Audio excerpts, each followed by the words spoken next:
Is your 9-year-old talking back to you yet? The reason why I ask that question is because at some point in time it's going to happen. You see, it starts around 2 or 3, and usually the parent can keep the child under their control because they don't allow that kind of behavior. And as the kid gets older, they find that they're up against a wall and they have to constantly battle the behavior. If there's a 2-person family, mom and dad, then it's much easier to get the child under control. But even with that these days, it seems to be really difficult. At age 7, the child becomes sometimes openly defiant, not caring who hears them or who sees them. And by the time they turn 8.5 to 9 years old, they've already worn you out. They've worn you down to where you had enough. And so therefore, the easiest thing to do is give in. Let them get what they would like. And that way, people would say you pick your battles. However, I don't believe that's smart. I think you need to stick to your guns and not give in at any point. Because if you start giving in, then the child will take that inch and take it a mile. So you've got to be resilient. You've got to stand your ground, and you got to let them know that you're forever going to be their parent. You're only going to accept the best from them. So if they start talking back to you, you have to nip it in the bud when they're very young.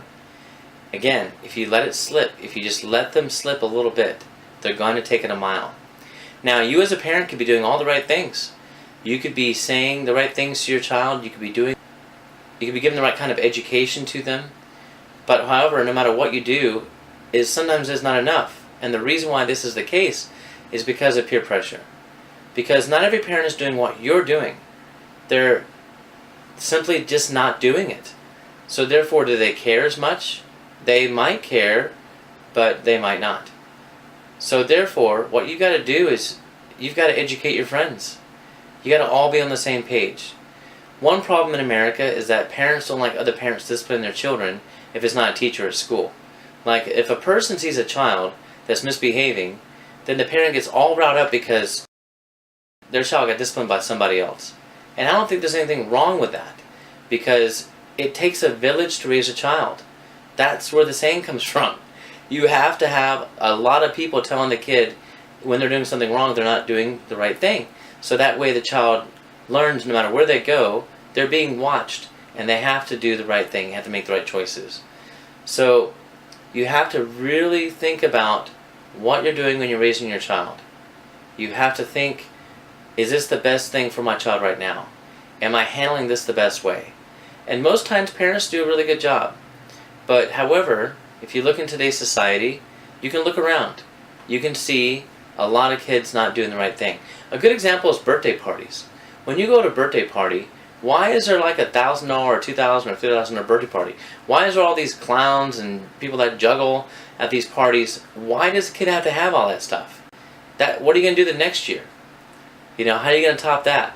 Another thing is, how do the kids behave at these birthday parties? I've hosted birthday parties before. The last one I hosted was out of control. There was about 12 to 15 kids, and out of the 12 to 15 kids, only 3 act under their control. But the other kids were out of control. Now, I would use my charisma, my energy, I would use the way I teach, which is very specific, and try to get their focus and attention, but it almost didn't matter what I did to get them to stay on point. It didn't really matter. Did the parents step in and talk to their kid about the way they're behaving? Didn't happen either. They just let them go and do what they wanted to do. Again, it's rampant everywhere. Kids are getting to do whatever they want without any repercussions. Can you imagine what could happen in the future if this continues to go on? You have to think that far ahead. If you don't think that far ahead, then they could end up being in trouble with the law down the road. So you have to think that way. You have to think, is my child respecting me right now? Or are they disrespecting me? And I know you go through those analogies. Whenever you're in the car with them, what are they doing? Are they watching what you're doing when you drive, or are they on an electronic device? When you're in a restaurant, same thing. So I'm telling you, you have to engage your child more often. You have to have that social interaction. A lot of people prefer to be texted than to actually listen to their voicemail. So we are doing too much on our electronic devices and not making actual communications with each other. And that is a skill that has to be built up. If you try to talk to anyone that's in their early 20s, a lot of them have difficulty carrying on a conversation, an intelligent conversation, where you're conversing back and forth. The way you act around your child is very important. How you converse with other people, your actions, your habits. Children are very perceptive, and they pick up on a lot of different cues, a lot of different things that you do. Children are just basically mini-me's of you. So a couple things you want to think about is that when you are having an argument with your spouse, think about it if children are there. Are they seeing what's going on? You know, I think that it's very important to not show that side to the children. But I know it's difficult. And some people lack the maturity to be able to hide that or not show that to their children. So if you're showing that to them when they're younger, let's say they're 5 or 6, or they're 7 or 8, or they're 9 or 10. When kids see that, then it really is hurtful. It hurts them, of course. And then you apologize later, but it's too late at that point. Let's say the parents get divorced and the kids are living with the mother, and then the children become out of control because you're only one parent. So another thing is that the fathers are not always stepping up to the plate. And I also understand that sometimes, and maybe even more than half the time, there is a lot of good fathers out there, but sometimes the court system doesn't allow them to have the same rights as a mother.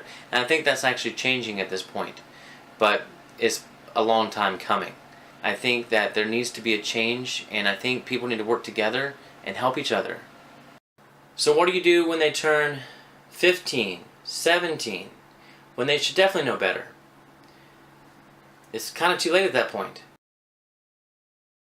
People say, no, it's never too late. No, it really almost is too late. I mean, you can't spank them at that point because you've waited too long. So sometimes they get in trouble with the law. They get incarcerated. I hope you know that the United States has the most incarcerations out of anyone in the world. So therefore, there's a place for them. You know, another example I give to people is when Katrina hit Louisiana and the tsunami hit Japan. How did the people react?